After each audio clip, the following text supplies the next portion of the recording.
Una de las cuestiones que hacen también la matriz de la Constitución y la conformación de comunidad organizada tiene que ver en cómo nos organizamos dentro del espacio del mundo laboral en función y en relación también con el transporte.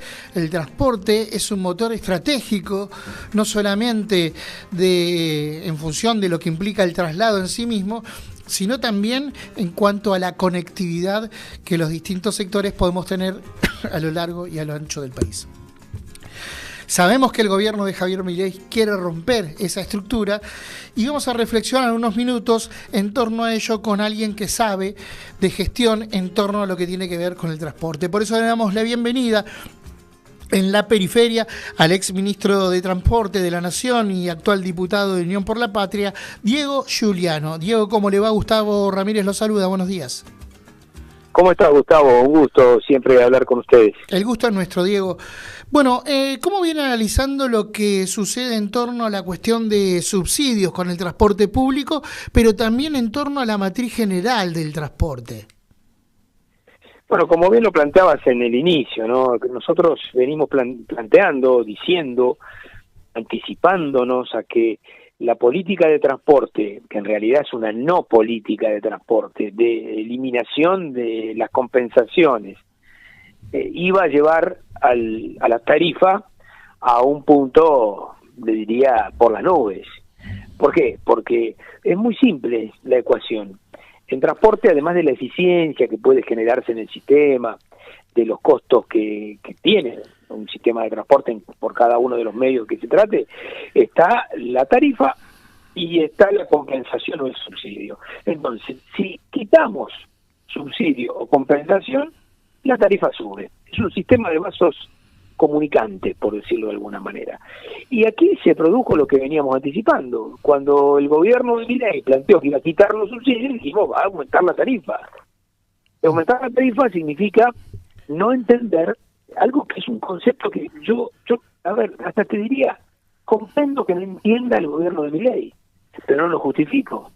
Comprendo que no lo entienda porque quien está pensando en una ley de mercado, una ley de la selva, en todos los sentidos de las relaciones humanas, claro que le parece que subsidiar el transporte es algo loco, absurdo, pero claro, es no entender que el transporte tiene una gran rentabilidad social, porque es salario indirecto, porque dinamiza la economía, porque permite un movimiento en la sociedad que también tiene impacto positivo en la economía local, regional. Entonces, todo esto está desplazado con un concepto de lo que entra y lo que sale, y no hacen la cuenta dinámica de la economía que el transporte aporta a través de la educación, del comercio, del turismo, de llegar al lugar de trabajo, salario indirecto, como digo, de llegar también a la escuela, al médico, a todo lo que significa el proyecto de vida. Después de esta experiencia, ¿es posible o es necesario que comencemos a pensar en la Argentina en un nuevo entramado de transporte en función también del modelo productivo que se puede establecer? Digo esto porque en otras partes del mundo las experiencias hacen que el Estado tenga una intervención mucho más fuerte sobre el transporte público de pasajeros, por ejemplo, pero también en términos de transporte general. ¿Hay que discutir la matriz de transporte en la Argentina en conjunto con la matriz productiva? Van absolutamente de la mano. No hay política pública que se desentienda o se desacople del sistema de transporte, ya sea de carga o de pasajeros. ¿Por qué? Porque si hablamos de federalismo, el transporte son las venas del federalismo. Si hablamos de inclusión y de accesibilidad, el transporte tiene mucho que ver con eso. De comercio, de bajar costos logísticos, de bajar fletes a través del sistema ferroviario. Lo que sucede es que aquí han triunfado ideas recesivas en esta materia. ¿Por qué recesivas? Porque hay pocos lugares en el mundo, yo no encuentro ninguno. Incluso los países más capitalistas, ortodoxos y liberales, Gran Bretaña, por ejemplo, están en un proceso inverso al que el gobierno de Milei nos lleva. En Gran Bretaña se está hablando de justamente la estatización del sistema ferroviario. Sí. y nosotros estamos hablando de cómo los privatizamos aquí en la Argentina. Y miren, nosotros en nuestro lugar hemos siempre planteado la necesidad del vínculo de lo público y lo privado, una interacción virtuosa con control del Estado, pero evidentemente la idea de dejar esto a la ley de la selva hace que tengamos tramos muy competitivos comercialmente que van a ser satisfechos en el modo aéreo, en el modo terrestre, y zonas totalmente desconectadas porque no garpan, dirían los que están en este tema. No garpan en el sentido de que no tienen rentabilidad económica, pero sí tienen rentabilidad social. Entonces la Argentina es un país que es el 8º en extensión territorial del mundo, que requiere de un transporte con compensaciones y con carácter de servicio público y no de negocio comercial crudo y duro, ¿no? Diego, las últimas dos, una tiene que ver precisamente con situarnos en términos geopolíticos, porque da la impresión de que en la Argentina por momentos nos quedamos siempre a mitad de camino. Cuando uno mira, por ejemplo, la disputa que hoy se puede dar en torno a la vía navegable del Paraná a Paraguay, teniendo en cuenta las ambiciones que ahí tiene Mauricio Macri, ve que hay otros actores que vienen interviniendo en esta disputa desde hace tiempo, como son Estados Unidos, más allá de los países hermanos, Paraguay, Brasil, pero también están Estados Unidos, está China y está Rusia, buscando cómo hacer pie también y están los belgas, obviamente, buscando hacer pie en estos ejes estratégicos para el transporte en la Argentina. Falta mirarlo desde una perspectiva mucho más amplia, abordando también la cuestión geopolítica. Es clarísima el contexto que planteaste, ¿no? Fíjate que acá disputan chinos, rusos, europeos, americanos, norteamericanos, y nosotros cuando nos tocó gestionar este tema, lo que pusimos fue al frente a las provincias. Algo que es, el que lo mira de afuera dice es completamente inusual, ¿no? Porque esto es una competencia del Estado Nacional porque es interjurisdiccional la hidrovía. Una gran ventaja comparativa de la Argentina en el mundo.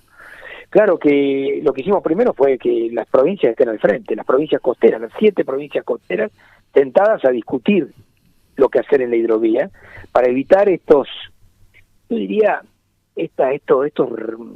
rebotes de los intereses solamente comerciales, sin pensar en acceso público a los puertos, sin pensar en bajar fletes.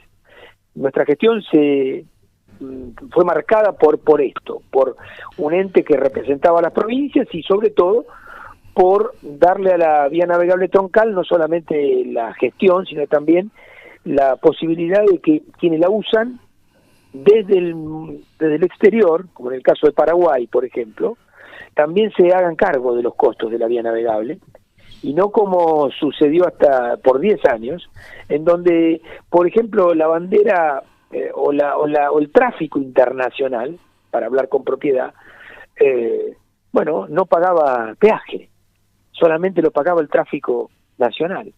Con lo cual tuvimos grandes discusiones, un conflicto con algunas autoridades paraguayas que tanto a Massa, que fue uno de los que planteó este tema, como a mí, nos agraviaron bastante con este tema, cuando en realidad se trata de ser competitivo, de llegar al fondo de la hidrovía y no quedarse solamente en el área más competitiva, que es Timbúes, Río de la Plata.